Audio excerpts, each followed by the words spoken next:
Hello everyone, this is Van Ramesh from Chennai. First of all, happy Teachers Day to everyone. Coming to the point, today we are going to see what are the types of noun. Already we all know that noun it's a naming word, parts of speech la first one. Noun வந்து பேசிக்கா 5 வகைப்படும்.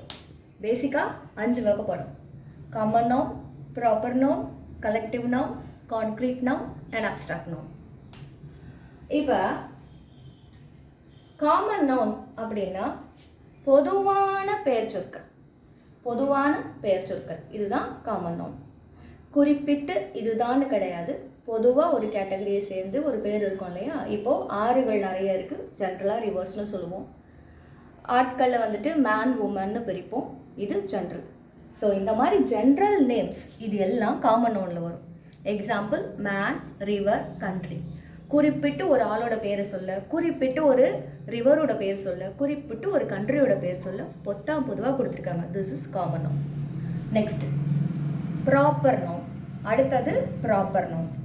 Proper நவுன்னா name of specific person, place or things. குறிப்பிட்டு சொல்லுவாங்க. இப்போ இது ஒரு ஆளுடைய பேர் இல்லை பையனுடைய பேர் சிவா, இது ஒரு கேர்ளுடைய பேர் இல்லைன்னா ஒரு லேடியோட பேர் லக்ஷனா, இது ஒரு குறிப்பிட்ட நதியோட பேர் கங்கா, குறிப்பிட்ட கண்ட்ரி இந்தியா. ஸோ இது மாதிரி குறிப்பிட்ட ஒரு பெயர் சொல், கரெக்டாக இதுதான் பாயிண்ட் அவுட் பண்ணுற பெயர் சொல் தான் proper noun. Next collective noun. Collective நவுன்னா group or collection of people, animal or things. குரூப்பாக இருக்கிற விஷயங்களுக்கு ஒரு சொல் வச்சுருப்பாங்க, அதுதான் வந்துட்டு கலெக்டிவ் நவுன். எல்லாம் மொத்தமாக சேர்ந்து இப்படி குறிப்பிடலாம் அப்படின்ட்டு ஒரு பேர் இருக்கும்.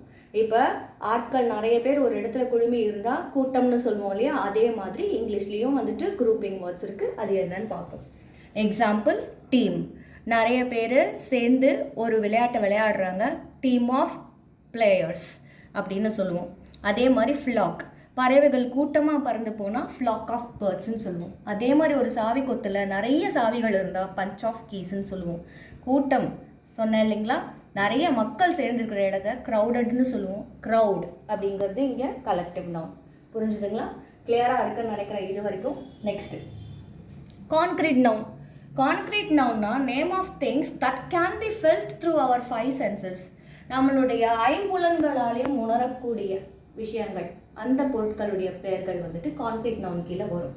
ஃபார் எக்ஸாம்பிள் ஆப்பிள் பார்க்க முடியும், டேஸ்ட் பண்ண முடியும். டாக் பார்க்க முடியும், அது எப்படி இருக்குன்றத உணர்ந்துக்க முடியும். சாங் கேட்க முடியும், இதுதான் அப்படின்னு ஃபீல் பண்ண முடியும். ஃப்ளார் வாசம் பார்க்க முடியும், பார்த்ததுமே உணர முடியும், இதுதான் பூ அப்படின்ட்டு. Shirt similarly. இது மாதிரி இது சொல்லிக்கிட்டே போகலாம். நம்மளுடைய ஐம்புலன்களால் உணர்ந்து தெரிஞ்சுக்கக்கூடிய பொருட்களை வந்து கான்க்ரீட் நவுன்னு சொல்லுவோம். The last one is abstract noun. இதுக்கு உருவம் கிடையாது, ஃபிசிக்கலாக நம்ம அதை சென்ஸ் பண்ண முடியாது, ஃபீல் பண்ண தான் முடியும். இப்போ ஜாய் சந்தோஷம்ங்கிறது ஒரு உணர்வு. விஸ்டம் ஞானம் வந்துட்டு நம்மளால் உணர்ந்துக்க தான் முடியும். ஸோ ஞானம் வந்துட்டு அப்ஸ்ட்ராக்ட் நவுன். ஸ்ட்ரென்த் ஒருத்தரோட வலிமையை வந்துட்டு நம்ம அறிவுபூர்வமாக தெரிஞ்சுக்க தான் முடியுமே தவிர விஷனோ இல்லை டு சே இந்த 5 சென்சஸில் வந்துட்டு இது பண்ண முடியாது, புரிஞ்சுக்க தான் முடியும். ஸோ அந்த மாதிரி abstract நவுனுங்கிறது that cannot be sensed by physical terms. அதாவது ஃபிசிக்கலாக வந்துட்டு நம்ம அதை வந்துட்டு உணர்ந்துக்க முடியாது, ஜஸ்ட் நம்ம அறிவுபூர்வமாக தான் அதை தெரிஞ்சுக்க முடியும். இது இல்லாமல் உங்களுடைய ஆப்ஷன்ஸில் சம்டைம்ஸ் கவுண்டபிள் நவுன், அன்கவுண்டபிள் நவுன்னு எதையாவது கேட்டிருப்பாங்க. இது ரெண்டில் எது வேணாலும் கேட்கலாம். கவுண்டபிள் நவுன்னா ரொம்ப சிம்பிளுங்க. நம்ம எண்ணக்கூடிய பொருட்கள் எல்லாமே கவுண்டபிள் நவுன் தான். நம்மளால் தனித்தனியாக 1, 2, 3ன்னு எண்ணக்கூடிய பொருட்கள் எல்லாம் கவுண்டபிள் நவுன். அன்கவுண்டபிள் நவுன்னா எண்ண முடியாதது. இப்போ சால்ட்டு, சுகரு, வாட்டரு, சாண்டு இது மாதிரி பொருட்கள் எல்லாம் நம்மளால் எண்ணவே முடியாது. அதாவது தனித்தனியாக எடுத்து வச்சு எண்ண முடியாத பொருட்கள் எல்லாம் அன்கவுண்டபிள் நவுன். கிளியராக இருக்கும் நம்புகிறேன். So these are the types of noun. உங்களுக்கு வந்துட்டு இதனோட பொருள் புரிஞ்சிச்சுன்னா ஒரு வார்த்தையை கொடுத்துட்டு இது எந்த கேட்டகரியில் வருதுன்னு கேட்டால் அதை நீங்கள் ஈஸியாக அட்டன் பண்ண முடியும். ஸோ இந்த கான்செப்டை நீங்கள் தெரிஞ்சுக்கிறதுன்றது ரொம்ப முக்கியம். இது பேஸ் பண்ணி நிறைய கொஸ்டின்ஸ் வந்துட்டு நிறைய டெட் பேப்பர்ஸில் கேட்டிருக்கிறாங்க. I hope you understand this concept well. Thank you for today.